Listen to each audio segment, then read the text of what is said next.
So overnight, this girl who was so quiet, did not say a hi to the person who was sitting next to her, had to speak up. And I spoke up because I realized I need to do the right things for the role that I was in. Even if it was uncomfortable, I had to do it because there were 10 people in my team looking up towards me. So for them, I had to do it. And I'm thinking that if this trigger had come much earlier, or if this was seen by some mentor, or maybe someone at home had said, I think, you should look at your career because you have some leadership capabilities, something could have been fast forwarded. But I'm fine with it. I mean, at least it happened after 10 years. And it was an external trigger, right? That role happened because my manager traveled to Melbourne on site. So they put me in the role. Now, supposing that travel had not happened, I have to continue to be the meek, timid, shy girl doing my bit and, going home. And that is why today I run my programs, I'm mentoring and coaching for women largely. Don't wait for an external trigger. Welcome to Inspire Someone Today podcast, a show where we dive into the stories and insights that has the power to create ripples of inspiration in your life. I'm your host Shrikant, and I'm thrilled to be with you on this journey of inspiration.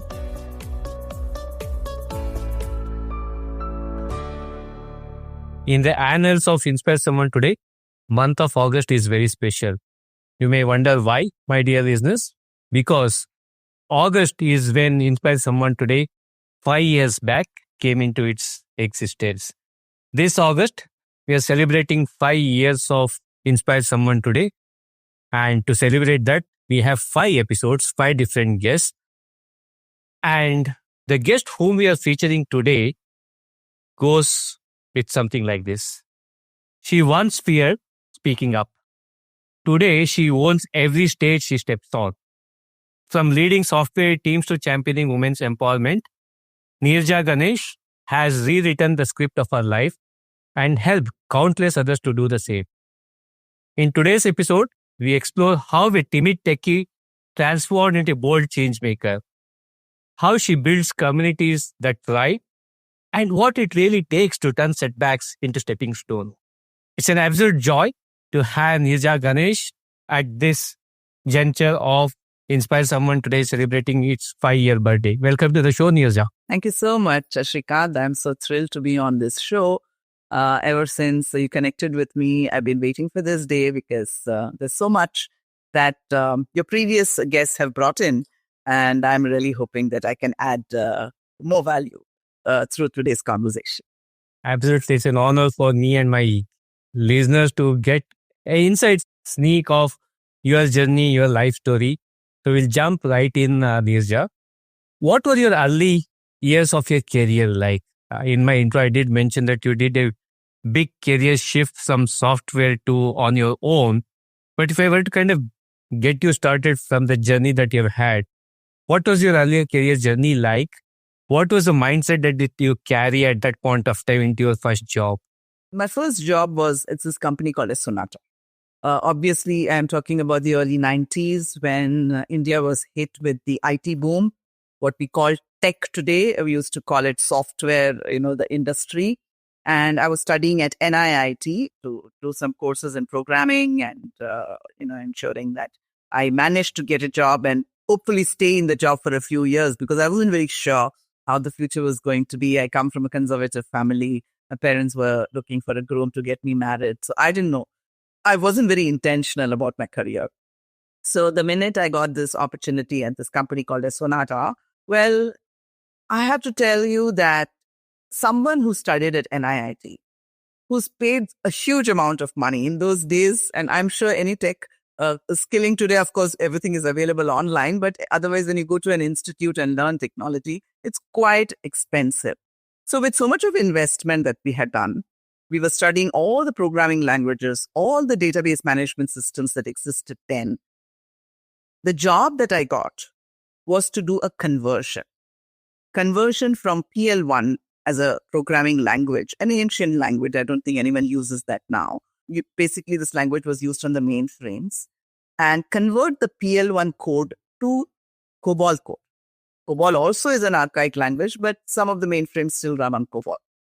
there was no thinking that I needed to do. There was no programming, forget it, there was no thinking also. There was an accepted methodology document where they had said, if you get this syntax in the PL1 code, this is how you write the COBOL code. So very blindly we had to do this. Now I'm talking about an era where there were no automations in place, and that's where they needed us to do this. And if we came across a syntax which was not documented in the ACM, accepted conversion methodology, we just go to our senior and say, this is a new syntax. There was no scope for research that we could do.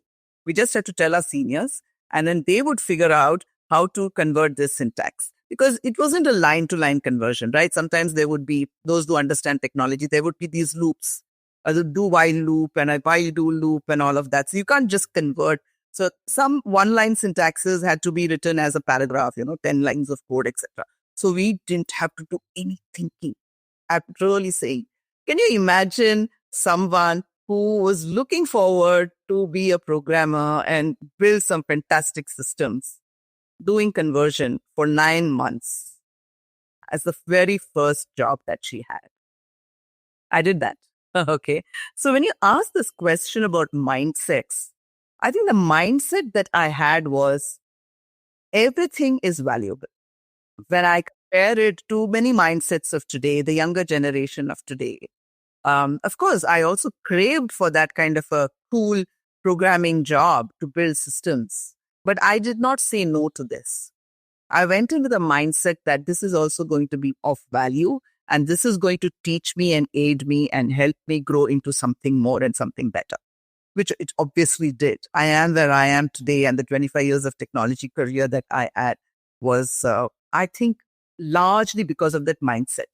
However small it would be, I did not, just kind of leave it to a few minutes of a job. I said, doesn't matter. I will review this conversion that I have done a couple of times to ensure that I have not made a mistake. So I still ensured that my quality of the deliverable was really fantastic, so that when somebody would do a code review, which is basically check on my job, they could not find any defects. So I think any job, anything that you take, if you can keep it at the highest level and say, I'm going to be the very best at this and ensure that there are no mistakes in this, it really helps you go a long way. Oh, that's a fantastic mindset. You would have definitely triggered a lot of nostalgia for the folks of 90s when you talk about NIIT, COBOL, and language conversions, so to say. And you make a very great pertinent point about not being intentional. I think in that era, it was more about not finding any job, getting a job, but and also thriving in it. Then options that you have had today, when you talk about writing lines of codes, maybe that's a passe, right? We might be thinking that we are in a different era, different age altogether. But that's a great point that you say, not being intentional about it. And cut that into the current state, right? So what is a compare contrast that you can do between that era to what it is today? Okay, that's a great question. So I think today, one is that we are spoiled for choices. Okay. If not this, then I'll have 10 other things, is what everybody thinks about, right? That's one thing. The second is, I'm talking about larger population. Of course, there are also some who are first generation office goers, right? So they wouldn't have had the privileges that we have had in our lives of growing in our careers, and we have given our children. But most of the people who do come into organizations have come with that privilege, that they can say no to many things. They can, just say, okay, this is not what I signed up for, so I'm walking off, right? And that's one big difference between then and now. We stayed on, we were patient, we tried everything. We probably tried to make it work. We spoke to the seniors, we spoke to the management. We kind of endured it. I'm not saying, when I say endured, doesn't mean that we're beaten up. But say, okay, fine. This is what the current reality is. I'm sure things will change. I will also work towards making this change. Rather than today, organizations are trying to pamper, if I may say that, their employees, right? Especially after COVID. Today, from work from home, they're trying hybrid, and then they may want to bring everyone into the office. there's a lot of pampering that is being done for the employees so that they are able to come back.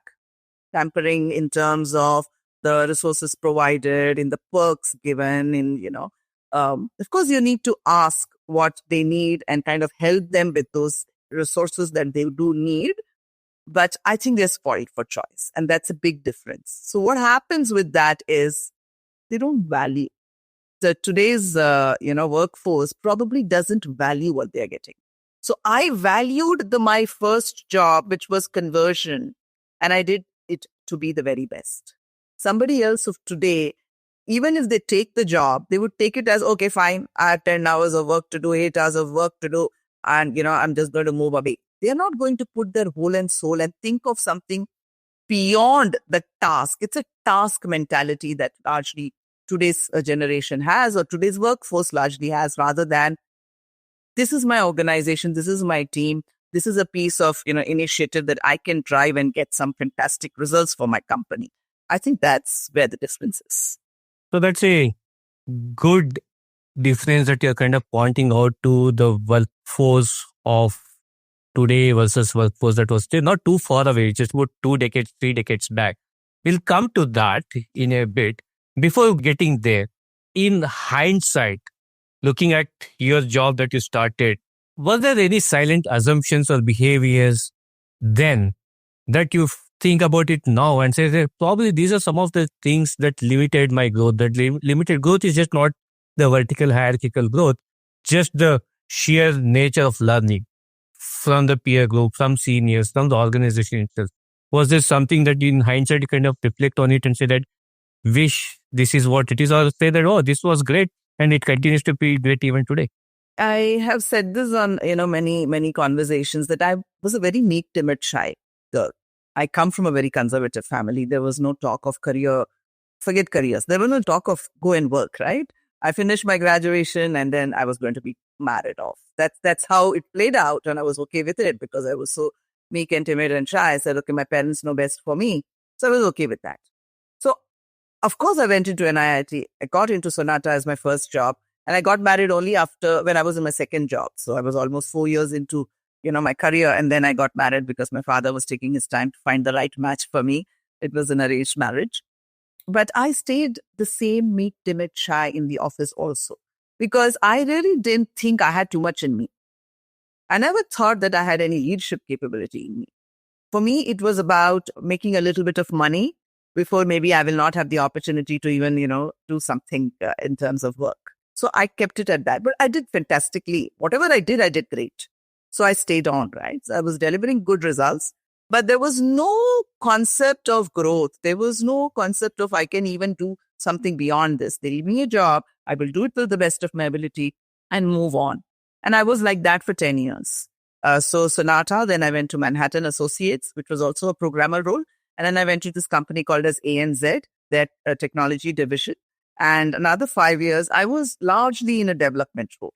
And then there came a trigger. It was an external trigger where they decided to make me the team lead of the team that I was working in. We were about 10 of us, equally qualified people, technically. But in those days, leadership wasn't assessed with all the traits that we talk about today. It was about the person who's the most technically qualified. And I happened to be that. And they put me in that role, which is when I realized that I need to speak up. I need to speak up for my team. I need to speak up to the customers if there is something which is not acceptable to us. I needed to really talk to the stakeholders because there was a lot of transformation that was going on. Work was getting transitioned from on-site to us, and our team was being looked at as if we were not performing enough. So I had to kind of speak up for that. The organization was going through a CMMI level transformation, and certain processes were not acceptable or were not working for the kind of work we were doing. So overnight, this girl who was so quiet, did not say a hi to the person who was sitting next to her, had to speak up. And I spoke up because I realized I need to do the right things for the role that I was in. Even if it was uncomfortable, I had to do it because there were 10 people in my team looking up towards me. So for them, I had to do it. And I'm thinking that if this trigger had come much earlier, or if this was seen by some mentor, or maybe someone at home had said, I think, you should look at your career because you have some leadership capabilities. Something could have been fast forwarded, but I'm fine with it. I mean, at least it happened after 10 years. And it was an external trigger, right? That role happened because my manager traveled to Melbourne on site. So they put me in the role. Now, supposing that travel had not happened, I have to continue to be the meek, timid, shy girl doing my bit and, going home. And that is why today I run my programs, I'm mentoring and coaching for women largely. Don't wait for an external trigger because each of us has it in ourselves. It's just that we've not reflected on that and we've not brought that potential out. Yeah. So for probably people having a conversation with you, they might not connect to what the shy, timid girl means when they have a conversation with you. Absolutely. Right? So what does confidence mean to you today? Is it built or is it born? No, confidence is built, right? Okay. All of us are born the same way. Every baby is born the same way. And then it is built by the circumstances that the child is put in. Maybe in the initial days, it is the child's, immediate family and what the immediate family enables the children in their growth. Are the parents very, very protective? Like in my case, extremely protective, parents. And I think to some extent, I was a very protective, parent to my daughter. And I'm not saying that there'll be some parents with care a damn. It's not that. But how much are you willing to kind of let go and, allow the child to experiment, right? So it's a process of growing up. And then there is school and then there is organizations and workspaces and neighbors and all of that. So confidence is built over a period of time. And I think I have built my confidence with a very simple mantra, which is be always prepared. So, for example, we have this podcast recording happening today. I'm not just going to come here and, sit and say, okay, shoot the questions. I will prepare because you did tell me there'll be these points that we touch upon. So I'm just collecting my thoughts. So there's a little bit of preparation there. I would go and look up your previous episodes and say, okay, fine. What kind of guests, what kind of questions, what kind of impact has, happened because of those previous guests? I'd probably find out a little bit more about you and say, okay, I'll be more confident in this conversation, though we are, talking for the first time, here. So preparation is important for anything and everything, however small it may be. The minute you are prepared, there is an inner confidence that is there when you are talking to someone or you are doing a job because you've done that research. Something new may come. You may ask me a very different question. There might be a very different kind of a problem that will creep up. But whatever confidence you develop because of the preparation will help you to tide over that. So I think for me, confidence is equal to preparation. And that's why I always tell people that when you are invited to some meetings, what happens is your calendar gets blocked for that meeting. But it is your responsibility to block another 30 minutes, 40 minutes, 20 minutes before this meeting, maybe on that day or 2 days prior, to prepare and go for the meeting, even if you're not chairing the meeting. You may be just one of the other people who are going to sit through in the meeting. But the fact that you got invited means you have to offer value. And you can offer value only when you prepare. And you will not get that time if it's not already blocked in the calendar. Yeah? So that's how confidence is built. It's a great way of boosting one's confidence is preparation. You don't have to wait for an external stimuli for confidence to get developed, but your own preparation. So I just kind of, add to this during the Women's Month. And because I largely address women audiences through my talks and workshops, not that, men, I should not talk to men. I'm so glad we're having this conversation today. And there might be men also who have similar mindsets as some of the women. And confidence could be a challenge and an issue for them.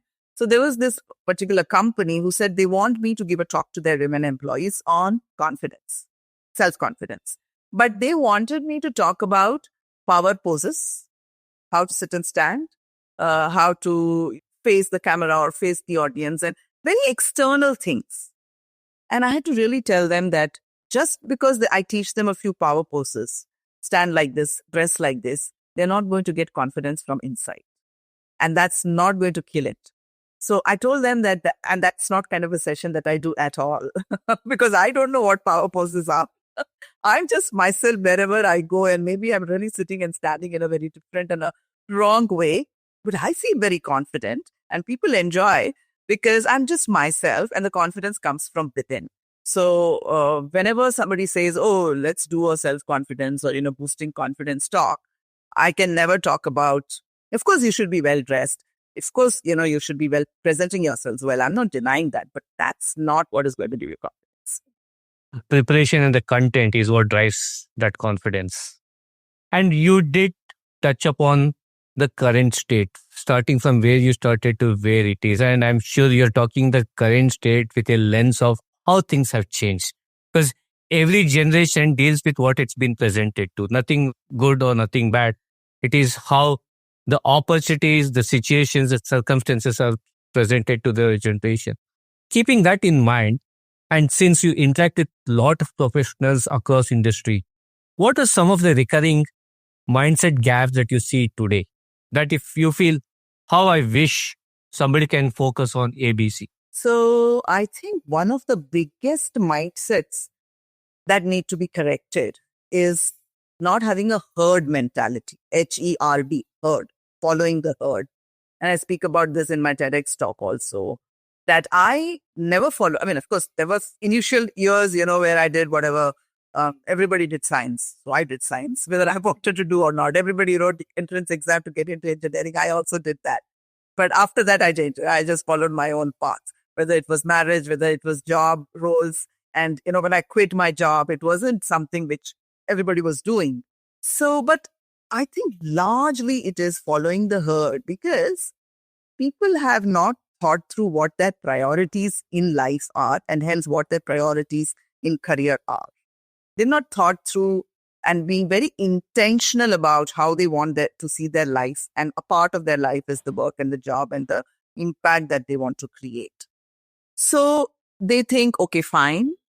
I think this is the method because they see Shrikant, he's followed this method. It's worked for him.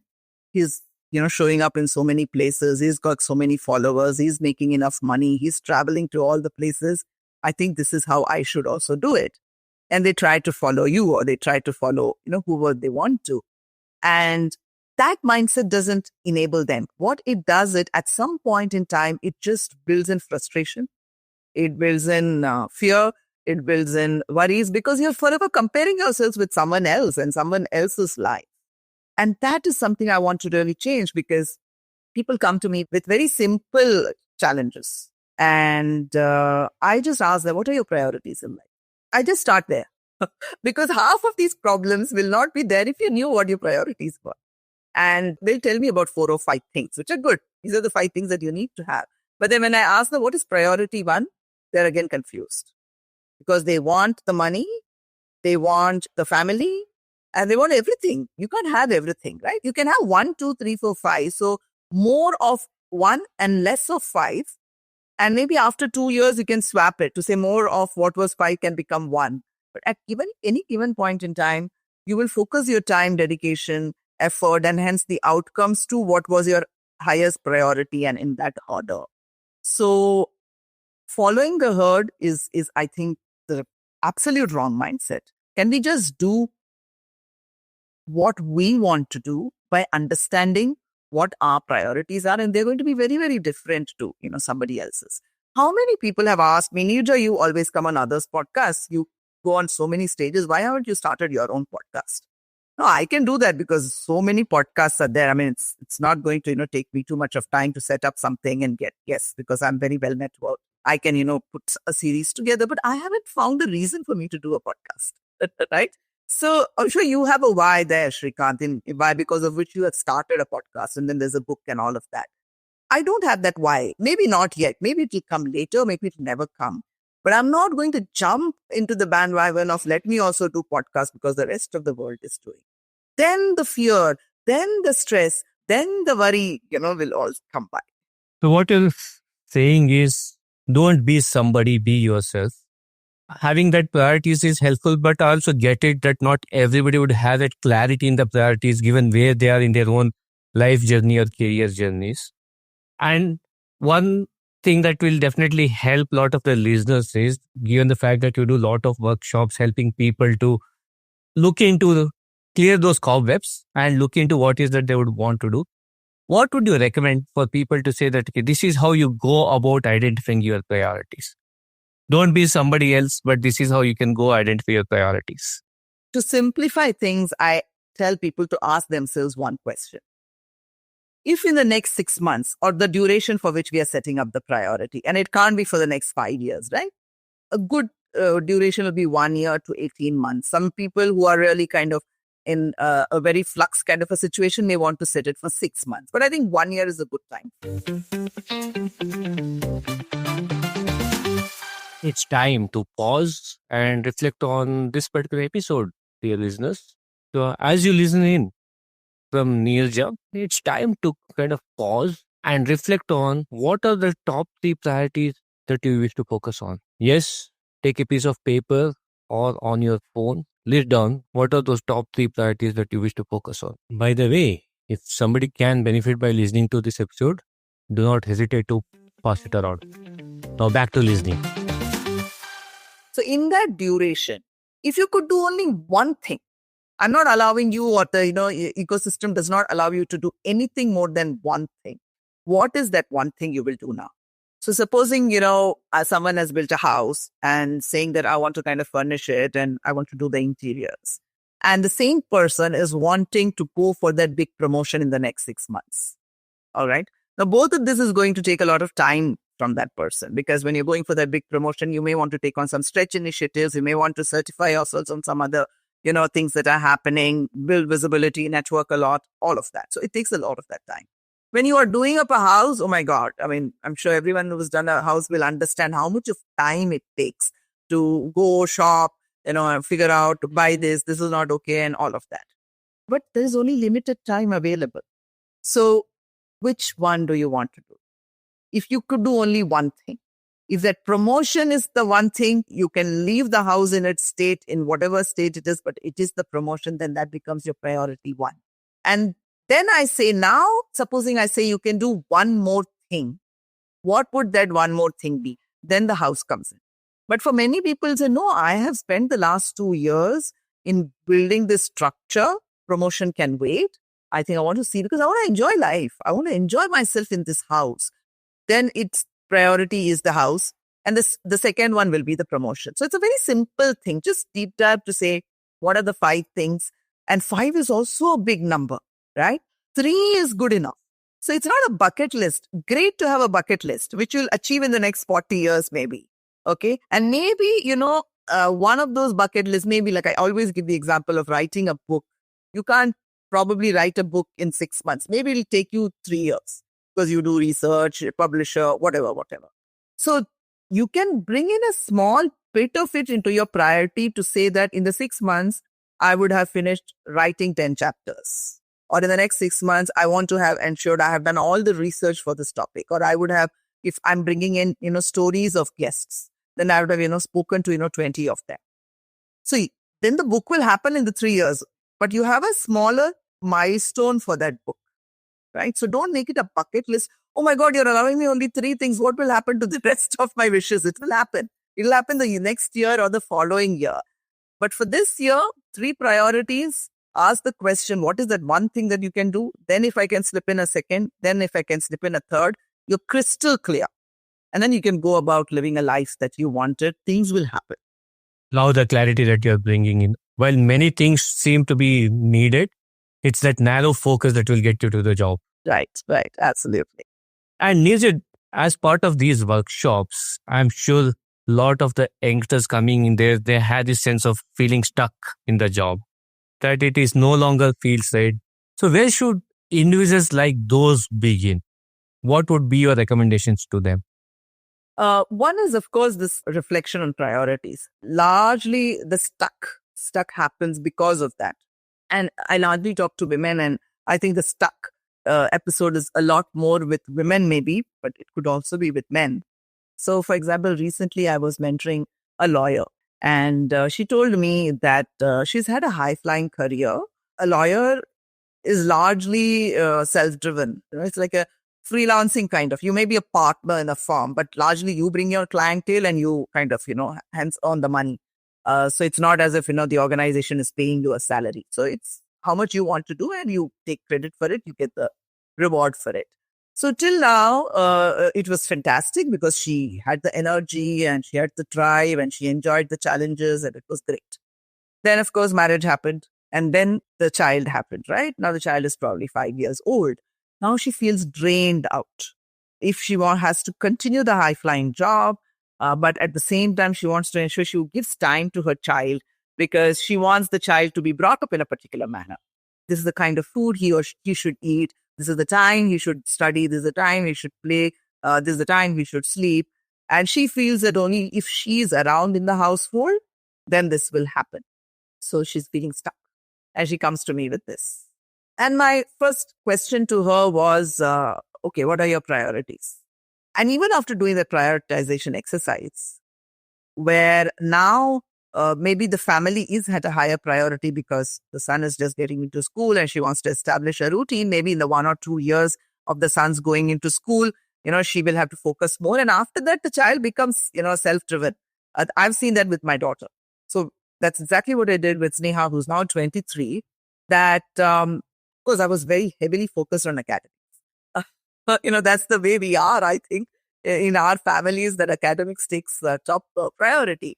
So, and hence she was inbuilt, she wanted to get the stars in the hands, the schools would give stars, that star badges to recognize the best students.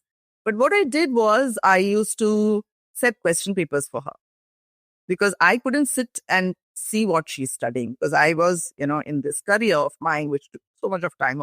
So I would set a question paper. She would answer it. I would look at the answers. And then if there was something wrong, I would only focus on that bit of it. The rest, I knew that she was sorted. No, I can't keep doing this forever. So after a couple of years, I said, now why don't you set your own question papers? So which meant that she had to really read the entire lesson. She can't just use the backside questions and say question paper set, right? Because schools today will ask you questions from any part of that particular book. So then she would read the entire chapter, set some questions on her own and answer that. Then I would look at it. And after a couple of years, I said, forget the question paper. Now you have learned how to study because you have to study the entire chapter. And when you're studying, you can kind of visualize what kind of questions could come from these places, right? So that's why I'm saying that maybe the first 2 years, this lady needs to spend that time with the child to establish a routine, a rhythm, a discipline, and tell the child why these are important. After that, the child will be on their own. So first session went where I told all of this to her and I said, fix your priorities. Okay. And then come back to me in the next 3 weeks. You would have done your priorities and then we'll talk. Second session, she said, yeah, Neeraja, fix my priorities. But you know what? Now I'm feeling I will not earn that kind of money because I'm going to take lesser number of clients, right? So I said, but if your priorities say very clearly that, time with your son is so important, time with the family is so important. If you're making a little lesser money, you just look at your priority list. Whenever you're feeling bad that I'm not making that much of money, look at your priority list. Take it off. If what you said, priority 1 is being achieved, priority 2 is being achieved. When you feel that is being achieved, you feel very good. So not making enough money is not going to be so painful. Unless, of course, you have big loans and, other kinds of liabilities. So, then the equation is. So this is how I try to guide them. Being stuck is only because you don't know what you want to do and where you want to go. The minute that clarity emerges, once in a while, it'll come back to bite you. Oh my God, if I had that kind of money, I could have taken this travel. But that is when you look at your priority list. Okay, am I getting 1? Am I getting 2? I'll be very happy. And this is something that was told to me by the managing director of this company that I was working in, where I went through an organization restructure. It's kind of a fashion these days to restructure the organization every 2 years. So I went through a restructure and I was hit very badly. My grades and salary and the role, etc., was very badly hit. So I was very annoyed and upset after 14 years in this organization. So I took some time from the managing director and I didn't know him. He didn't know me. But I said, I have to tell you this, that I'm really upset and I'm going to find a job for myself outside. But I have to tell you this feedback that after 14 years, this is what they are doing to me. So his first question was, Neeraja, has your 14 years been fantastic always? Did you never have a low point? I said, no, of course there were low points. I mean, you can't have a always high point, right? Then he said, why don't you quit earlier then, whenever there was a low point? So I said, no, see, this is an organization that has helped me with a perfect work-life balance, work-life integration. Okay, so that's what I wanted. I wanted to ensure that I'm able to deliver to the company, but I can also spend time with my family. And this organization enabled me very well. So even when there were a little bit of, downs, I didn't really think about leaving. So he said, what has changed now? And he said, can you go back? Have you had the conversation with your family about this? So I said, see, my in-laws, they will not understand this. So there's no point in talking to them. My husband, he's not going to give me any advice because tomorrow I will go back and say, you told me this, that's why. So he'll say, do what you have to do. And my daughter is very young, I told. So she will not know. So he said, no. It is so important to have all conversations with family members. So what if your daughter is young? Just ask her this question. Do you want a mama who comes home at 6 in the evening, or do you want a mama who comes at 10 o'clock in the night? It will give you some insights about how your life will change, because there is no guarantee when you go into the other organization. It's going to give you this work-life balance which you're treasuring here. So yes, work-life balance is your highest priority. Currently, there is a bit of a blip in the role and all of that, which we can always fix. But when you go outside to another organization, maybe your priority one itself gets impacted. And he told me he came from a services company to this, which is a GCC. Today we call it as a GCC, right? So, services company have a very different kind of a high. You're always, looking at challenges, projects, services, customers. While in a GCC, I have left the GCC world at least 10 plus years back, but it's a little more slower because there's only one client that you're working for. So it's kind of predictable. And he said, I hate it here. He was a managing director. He said, I hate it here because he came from a services company. But he said, I made a very conscious choice because I was not getting any time with my family in that organization. So I wrote down this in my priority list. Priority number is family. 2 is something and 3 is this. So on the days when I'm so upset with a day in the office, I go back, I open the cupboard, I bring out my priority list and I look at it and say, did I have good time with my family today? And that will bring me to a soothing space and I'll forget the bad day at work. So I think that is important. It sounds very small, the prioritization, but it is really huge in terms of the impact, in terms of decisions you make and how it carries you forward. Oh, it was so beautifully depicted. It kind of helps you to get your centering right. Correct. Right? Once you write it down, you know what you're kind of running behind. Yeah, absolutely. Absolutely. So as we are talking all of this, Neeraja, organizations, how does the mindset shift and change? A very critical element of this, more so in current state than any other way, is the culture of organization. Thank you for joining us on this episode of Inspire Someone Today. This is Srikanth, your host, signing off. Until next time, continue to carry the ripples of inspiration. Stay inspired, keep spreading the light.